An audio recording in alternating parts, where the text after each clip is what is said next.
Assalamualaikum warahmatullahi wabarakatuh. Selamat pagi anak-anak semua, apa kabar?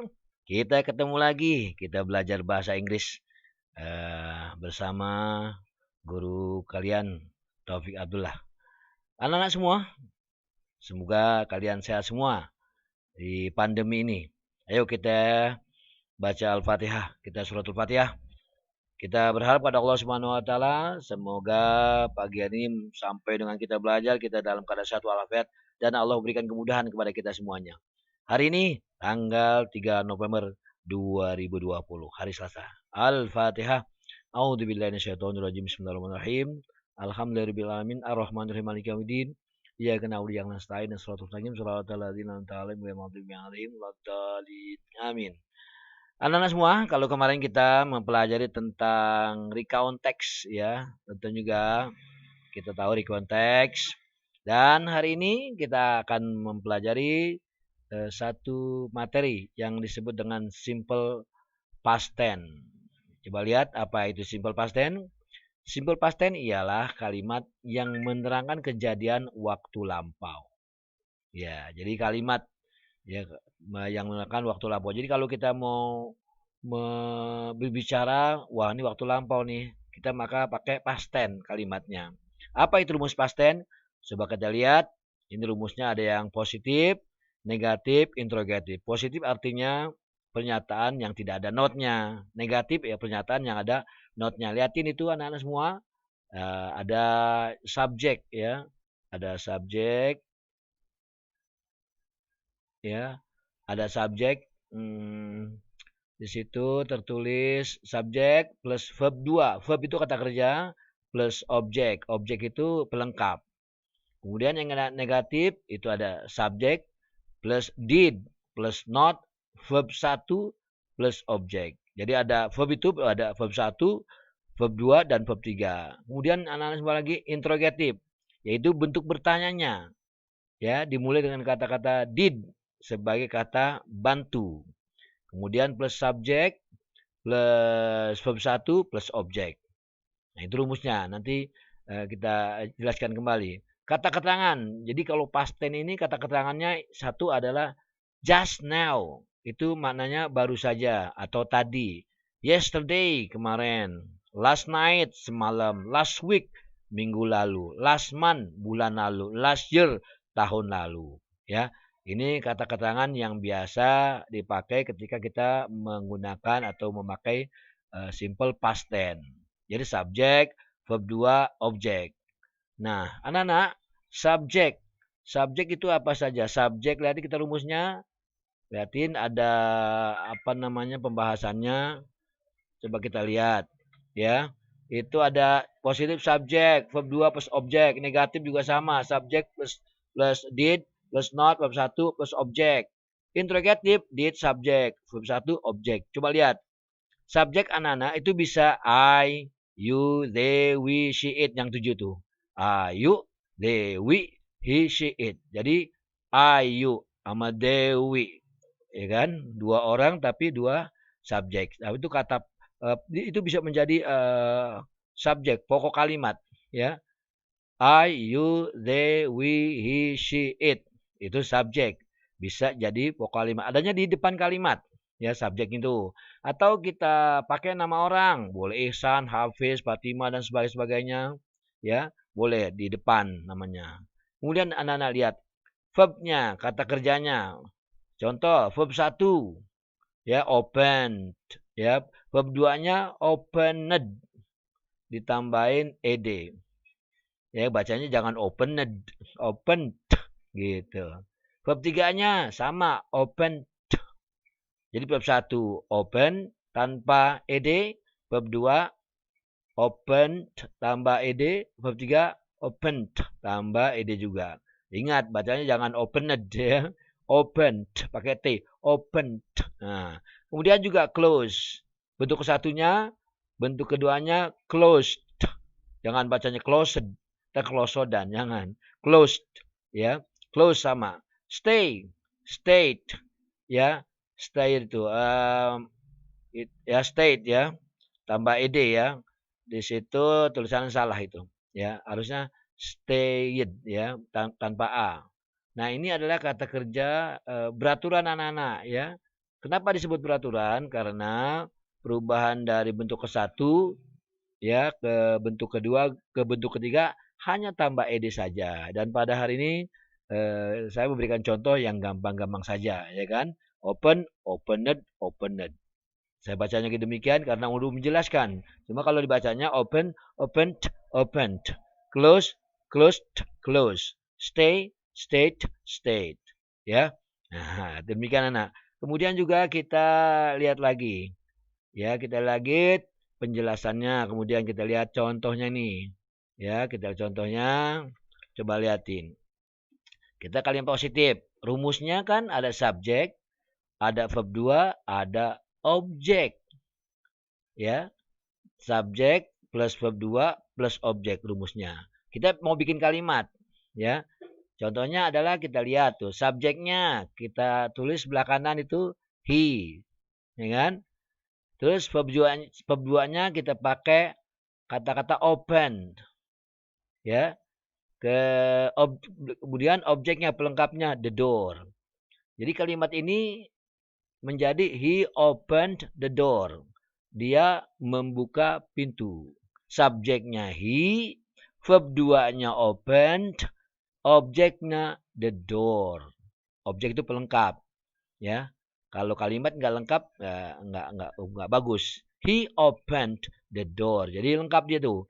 Dia membuka pintu. Itu subjeknya he, verbnya 2 opened, objeknya door. Sekarang kita mau rubah. Kita mau pakai kalimat yang rumusnya negatif. Kita ikutin aja. Subjek plus did plus not verb 1. Lihat. Subjeknya apa? He. Ya. Di kalimatnya ada nggak did? Pakaiin did. Jadi tambah he did. Tambahin not. Not. Ditambahin verb 1. Nah, tadi open di atas kan bentuk keduanya. Coba liatin. Open. Open pada bentuk ke-1 lihat. Nah, ya tambah dibuangin ed-nya saja, ya. Dibuangin ed-nya saja. Nah, jadi lihat lagi, kemudian lagi. Nah, ya kan, lihat lagi. Maka menjadi he did not open the door. Jadi dia tidak membuka pintu. Jadi subjeknya he, did kita pakai did plus not, verb 1 yaitu verbnya apa? Open. Bedanya apa yang di atas? Di atas tuh subjek verb 2 tambah ed. Nah, di yang negatif tanpa ed.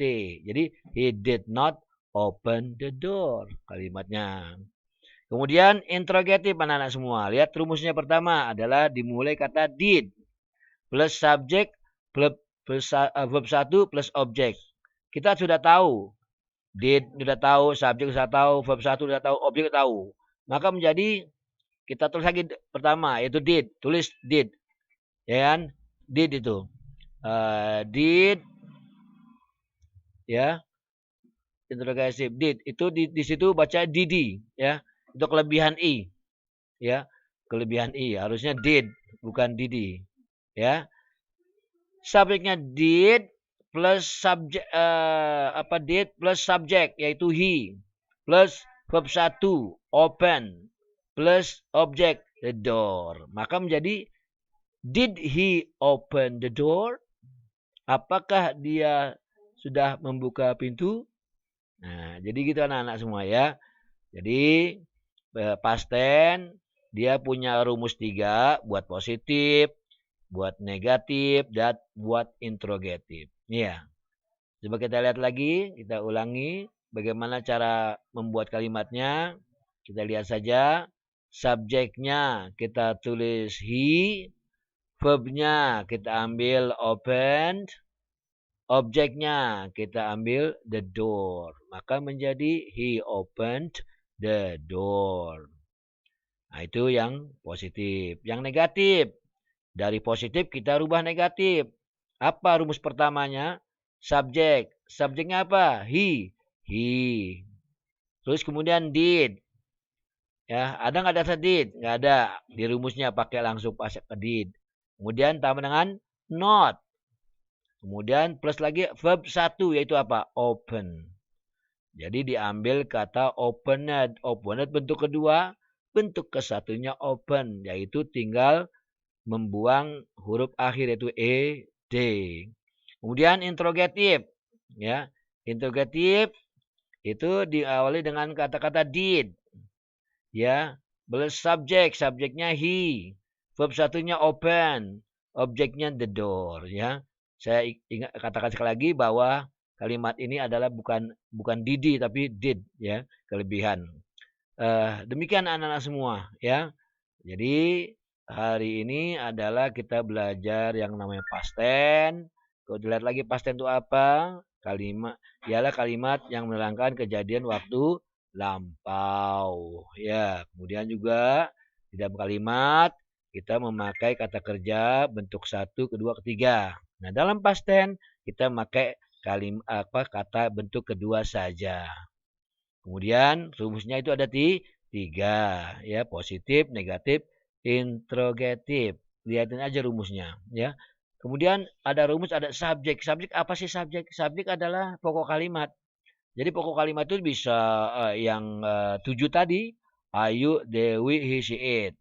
Pakai satu aja, jangan semuanya pakai Ayu, Dewi, he, she, it, open, kebanyakan. Ya salah satu saja. Kemudian verbnya itu bisa ada contoh nanti bisa kalian bisa cari lagi kata kerjanya, ya. Kemudian lagi objek. Apa sih Pak objek? Objek itu pelengkap. Ya kan kalau saya mengatakan saya makan, makan apa? Ya kan harus jelas. Saya makan nasi, gitu. Sama di sini, ya kan? Sama di sini open the door, ya.